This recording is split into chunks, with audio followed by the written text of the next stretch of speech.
ஒரு நாள் அப்பா ஆடிட்டிங்னு ஏதோ ஒரு ஊருக்கு போயிட்டாரு. 2 நாள் ஆஃபீஸ் வேலை.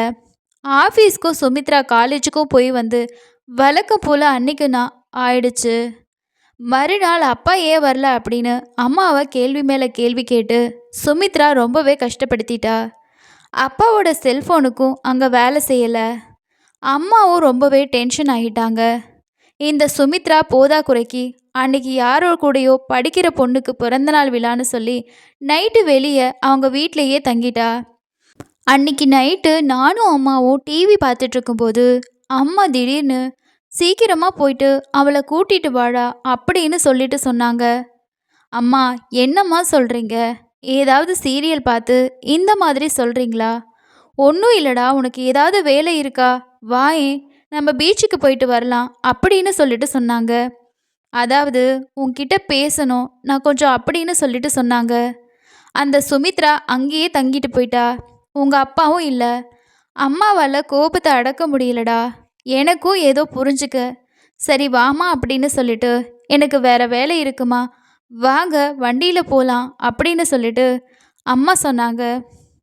அதுக்கப்புறம் நானும் நைட்டில் சமைக்கலை, நம்ம 2 பேரும் தாண்டா வெளியில் சாப்பிட்டுக்கலாம் அப்படின்னும் சொன்னாங்க. சரி வாங்க போகலாம் அப்படின்னு சொல்லி நாங்கள் கிளம்பி வண்டி எடுத்தோம். நானும் அம்மாவும் வண்டியில் போயிட்டு அப்படியே பீச்சுக்கு போனோம். சரின்னு சொல்லிட்டு சுண்டல் வாங்கிட்டு போய் உட்காந்து 2 பேரும் சாப்பிட்டு முடித்தோம். அது வரைக்கும் அம்மா எதுவுமே பேசலை. கொஞ்ச நேரம் கழித்து இருட்டியும் போச்சு. டே, வாடா பீச்சுக்குள்ளே போயிட்டு தண்ணியில் போய் விளையாடலாண்டா அப்படின்னு சொன்னாங்க அம்மா. வேணாமா, ட்ரெஸ் எல்லாம் நனைஞ்சிரும், நேராக வீட்டுக்கு தான் போகணும், டின்னர் வெளியில் சாப்பிட முடியாதும்மா அப்படின்னு நானும் சொன்னேன். அம்மா சொன்னாங்க, பரவாயில்ல, ட்ரெஸ் நனைஞ்சா பரவாயில்ல, இங்கேயே உட்காந்து காயிற வரைக்கும் இருந்துட்டு அதுக்கப்புறம் போய் நம்ம சாப்பிட்டுட்டு வீட்டுக்கு போகலாம் அப்படின்னு சொல்லி சொன்னாங்க. கொஞ்ச நேரம் நாங்கள் பீச்சுக்குள்ளே தண்ணியில் விளையாடிட்டு இருந்தோம். அம்மா என்னை பார்த்து, வேணாண்டா பார்த்து, அலையே பெருசாக வருது, உன்னை உள்ளே இழுத்துட்டு போயிடும், பத்திரமான்னு சொல்லி என்னை கிண்டல் பண்ணாங்க. பயப்படாதம்மா, ஒன்றும் ஆகாது அப்படின்னு சொல்லி நானும் சொன்னேன். சரின்னு சொல்லிட்டு நாங்கள் பீச்சில் விளையாடி முடிச்சுட்டு ஓரமாய் போய் உட்காந்து, பசிச்சுதுன்னா சொல்லுமா, நான் போய் உனக்கு சாப்பாடு வாங்கிட்டு வரேன் அப்படின்னு சொல்லிக்கிட்டே சொன்னேன். டே, எனக்கு ஒரே குழப்பமாக இருக்குடா, வெறுப்பாக இருக்கு, கோபமாக வருதுடா. நானும் என்னம்மா ஆச்சு அப்படின்னு கேட்டேன். ஏன் இவ்வளவு கஷ்டப்படுறீங்க?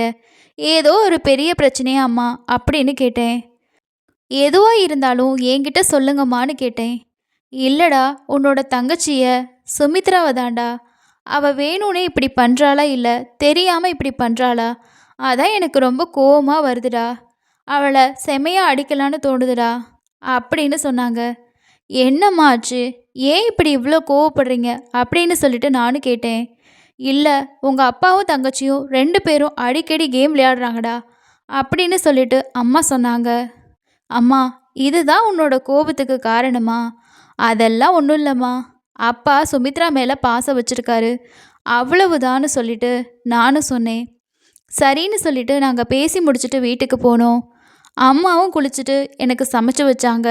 நானும் போய் குளிச்சுட்டு வந்து நைட்டு சாப்பிட்டு முடித்தோம். இதுக்கு ஒரு வழி இருக்குடா, அதான் முதல்ல பண்ணணும். அதாவது சுமித்ராவுக்கு கல்யாணம் பண்ணலான்னு பார்த்தா இப்போ தான் அவளுக்கு வயசு 21 ஆகுது. வேண்டான்னு தோணுது. அதுவும் சரிதான், கல்யாணங்கிறது எடுத்தோம் கவுத்தோன்னு முடிக்கிற காரியமா? அதுக்குள்ளே ஏதாவது அப்பாவும் இவளும் கேம் விளையாடிட்டு வராங்களான்னு பயமாக இருக்குடா. சரி, கேம் விளையாடலான்னு பார்த்தா அதுவும் முடியாது. கேம் உங்கள் எல்லார் முன்னாடியும் விளையாடலாம், அது எவ்வளோ பிரச்சனை தெரியுமா? அதெல்லாம் ஒரு பிரச்சனையே இல்லைம்மா, நீ கவலைப்படாத, நான் இருக்கேல்ல, எல்லாத்தையுமே பார்த்துக்கிறேன் அப்படின்னு அம்மா கிட்ட சொல்லிட்டு, சரி வாங்க தூங்கலாம் அப்படின்னு சொல்லி நானும் அம்மாவும் தூங்கிட்டோம். அடுத்த நாள் காலையில் வழக்கம் போல் என்னோட தங்கச்சிக்கு வீட்டுக்கு வந்தா. ஆனால் அப்பா இன்னும் வீட்டுக்கு வரல. உடனே அவள் கேட்டா, அம்மா, அப்பா உடனே வந்துட சொல்லு, நேற்று எப்பயோ போனாங்க, இன்னும் வரவே இல்லை அப்படின்னு சொல்லி அவள் கேட்டா.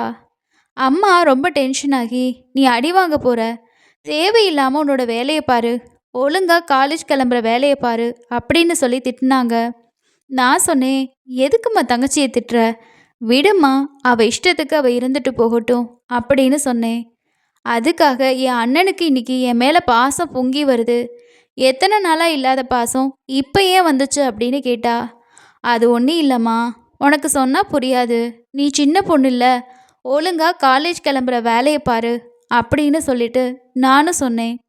இப்படியே 2 நாள் போயிட்டு இருந்துச்சு. தங்கச்சி ரொம்பவே கஷ்டப்பட்டிருந்தா. நான் சொன்னேன், நீ ஒன்றும் கஷ்டப்படாத, அப்பா இல்லைன்னா என்ன, நான் தான் உன் கூட இருக்கேன்ல, நான் உன்னை பார்த்துக்கிறேன் அப்படின்னு அவளுக்கு ஆறுதல் சொன்னேன். நீ ஒன்று என்னை பார்த்துக்க வேணாம், எனக்கு என்னை பார்த்துக்க தெரியும், அப்பா மட்டும்தான் வேணும், நீ ஒன்று எனக்கு தேவையில்லைன்னு அவள் சொன்னா. அப்புறம் என்ன டென்ஷனாக ரொம்பவே கத்துனா. அடுத்த நாள் அப்பாவும் வீட்டுக்கு வந்தார். அப்பா வந்த உடனே அவளுக்கு ரொம்பவே சந்தோஷம். அப்பா கிட்ட போயிட்டு எல்லாத்தையும் சொன்னான். அப்பாவும் நான் எங்கேயும் வெளியே போக மாட்டேன், கவலைப்படாத, நான் உன் கூடவே இருக்கேன் அப்படின்னும் சொன்னார். அதுக்கப்புறம்தான் அவளும் ஒழுங்காக காலேஜ்க்கு கிளம்பி போனா. எல்லாரும் அவங்கவுங்க வேலையை பார்க்க போயிட்டோம். நைட்டு திரும்பி வீட்டுக்கு வந்தா. வந்து பார்த்தா தங்கச்சி சீக்கிரமே வந்துட்டு இருந்தா. அப்பாவும் அங்கே இருந்தார். அம்மா வெளியில் எங்கேயோ போயிருந்தாங்க. சரி, நம்ம காலிங் பெல் அடிக்க வேணாம், நம்ம ஜன்னல் வழியாக பார்ப்போம் அப்படின்னுட்டு பார்த்துட்டு இருந்தேன். அங்கே பார்த்தா அப்பா தங்கச்சி கூட கேம் விளையாடிட்டு இருந்தாரு. எனக்கு ரொம்பவே ஆச்சரியமாக இருந்துச்சு. அம்மா அப்போவே சொன்னாங்க, அது உண்மைதான் போல அப்படின்னு சொல்லிட்டு எனக்கு தோணுச்சு. சரி, நம்ம கதவை திறந்துட்டு உள்ளே போவோம் அப்படின்னு சொல்லிட்டு நானும் உள்ளே போனேன். அங்கே அவங்க என்னை பார்த்தாங்க. பார்த்து அவங்களுக்கு என்ன பண்ணுறதுன்னு தெரியல, ரொம்பவே பயந்து போயிட்டாங்க. பயப்படாதீங்க, நீங்கள் கேம் விளையாடினது ஒரு தப்பு இல்லை, ஆனால் நல்ல கேமாக விளையாடணும். நீங்கள் விளையாடுற கேம் இல்லை, என்னையும் கூட சேர்த்துக்கிறீங்களா அப்படின்னு சொல்லி கேட்டேன். அதுக்கு அப்பா சொன்னார், மகனே உனக்கு இல்லாததா, வாம் நம்ம 2 பேரும் சேர்ந்து உன் தங்கச்சி கூட கேம் விளையாடுவோம் அப்படின்னு சொல்லி சொன்னார். அதுக்கப்புறம் நாங்களும் நைட்டு 9 மணி வரைக்கும் கேம் விளையாடிட்டே இருந்தோம். அதுக்கப்புறம் அம்மாவும் வீட்டுக்கு வந்தாங்க. அம்மா என்கிட்ட கேட்டாங்க, என்னடா தங்கச்சியும் உங்கள் அப்பாவும் கேம் விளையாடுறத நீ கண்டுபிடிச்சிட்ட அப்படி தானே?